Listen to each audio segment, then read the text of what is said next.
hadiah dah. Kita panggil Teacher Syazah, okey? Okey, macam mana nak panggil dia? Teacher beritahu lagi sekali cara nak panggil dia. Okey, tengok sana, awak buat sini. Teacher Syazah, where are you? Hai adik-adik, teacher dekat sini. Okey, jom kita panggil kuat-kuat. Boleh tak? Okey, 1, 2, 3. Teacher Syazah, where are you? Hai adik-adik, teacher dekat sini. Nampak tak? Awak nampak tak teacher? Pakai baju jaga teacher. Tak nampak? Hai adik-adik.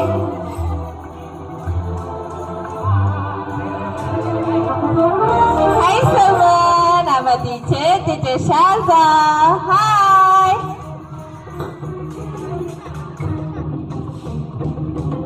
Awak tak semangat. Awak berapa?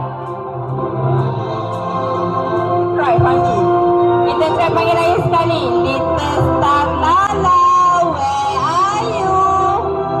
Kuat sikit, tak dengar pun. Awak cakap lambat boleh. Hai, panggil sekali lagi boleh? Jadi kita panggil sama-sama.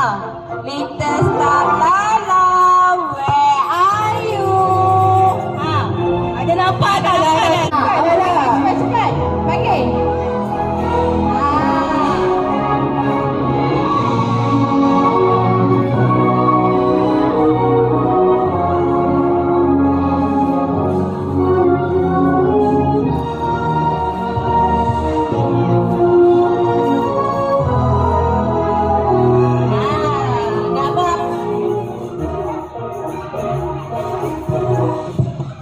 Kawan special teacher nama apa tadi?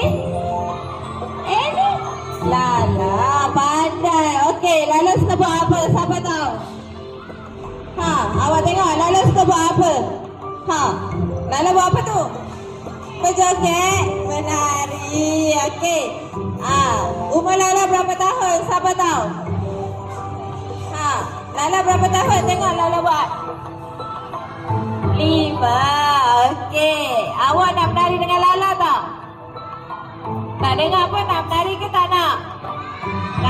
Okey. Sebelum menari dengan Lala, teacher nak ajak. Teacher nak suruh awak duduk dulu.